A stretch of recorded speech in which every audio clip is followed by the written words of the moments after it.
नमस्कार, इन खबर में आपका स्वागत है। दक्षिण के राज्यों में कहर बरपाने के बाद महाराष्ट्र गुजरात में कहर बरपाते हुए ताउते तूफान राजस्थान में आकर के बेशक कमजोर पड़ गया हो, लेकिन वहां की सियासत अचानक गर्म हो गई है, क्योंकि बाड़मेर से आने वाले बूढ़ा मलानी के विधायक हेमाराम चौधरी जो 6 बार के विधायक हैं, उन्होंने इस्तीफा दे दिया। अब सबसे बड़ा सवाल ये है कि 1 साल बाद, लगभग 1 साल, आखिरकार फिर से अशोक गहलोत जो वहाँ के सीएम हैं, उनके खिलाफ बगावती सुर क्यों उठ रहे हैं? इसके पीछे क्या कारण हो सकता है? हेमाराम चौधरी ने क्यों इस्तीफा दिया?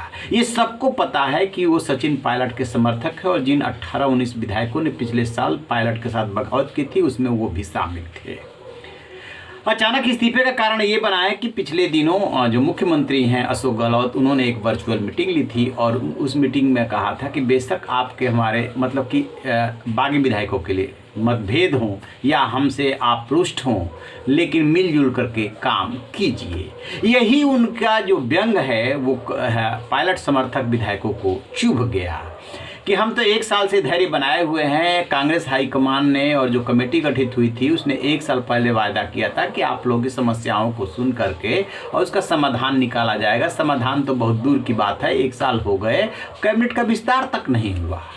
अब सबसे बड़ा सवाल ये है कि हेमाराम चौधरी जो 6 बार के विधायक, उन्होंने इस्तीफा क्या सिर्फ इतनी सी बात सुन करके दे दिया जो कि अशोक गहलोत बोले, व्यंग बाण चलाए, या और भी उनके सामने परेशानी? तो दरअसल बताया ये जा रहा है कि जब से ये बगावत थमी है, सचिन पायलट हाईकमान के कहने पे आ गए अशोक गहलोत के साथ और सरकार बच गई, तब से अभी तक पटरी नहीं बैठी है।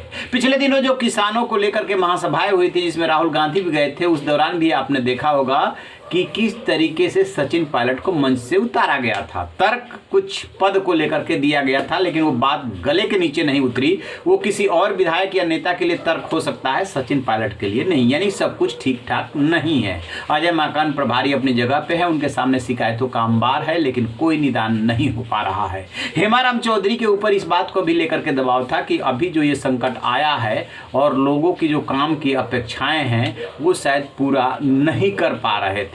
कुछ लोकल मसले उनके सामने आए थे जिसके लिए वो सिफारिश कर रहे थे, शायद वो पूरा नहीं हुआ। मुख्यमंत्री से उनकी नाराजगी इस बात को लेकर के है कि जो पायलट समर्थक विधायक हैं, उनके क्षेत्र में काम नहीं किए जा रहे हैं। एक कारण ये भी गिनाया जा रहा है कि जो हरीश चौधरी हैं, उनका जो वर्चस्व बढ़ रहा है, उसकी वजह से हेमाराम चौधरी का वर्चस्व घट रहा है। लेकिन इस बात के कोई पुख्ता जानकारी इसलिए नहीं कि दोनों के रिश्ते जो है अच्छे बताए जाते हैं। अब राजनीति में ऊपर से सब कुछ अच्छा दिख रहा हो, अंदर से एक दूसरे को काट रहे हैं, ऐसा होता है, लेकिन कुछ कहा नहीं जा सकता।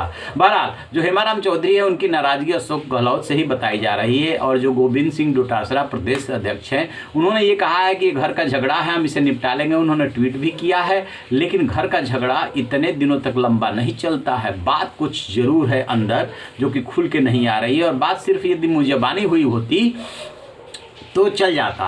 उन्होंने तत्काल या मेल्स के थ्रू स्पीकर को अपना इस्तीफा भी भेज दिया और स्पीकर ऑफिस से इस बात की पुष्टि भी हो गई कि हाँ, हेमाराम चौधरी ने अपना इस्तीफा दे दिया है। बीजेपी को बोलने का मौका मिल गया है। गुलाब चंद कटारिया जो हैं, वो साफ साफ करें कि हेमाराम चौधरी जैसा विधायक मिलना मुश्किल है। बिना लाग लपेट के बोलते हैं और सही बात बोलते हैं, खरी खरी बातें वो करते हैं, और वो यदि इस्तीफा दे रहे हैं तो जरूर कुछ गड़बड़ है। गड़बड़ तो है, सचिन पायलट चुप हैं। तो क्या इस महामारी के दौर में भी एक साथ नहीं चल सकते? क्या ये तूफान राजस्थान से आकर के निकल गया और वहाँ की सियासत में नई हलचल पैदा कर दिया? क्या आगे कुछ होने वाला है? इस पे हमारी नज़र रहेगी। जैसे ही कोई अपडेट मिलेगा आपसे साझा करेंगे। आप रहिए बेखबर, देखते रहिए इन खबर। Thank you.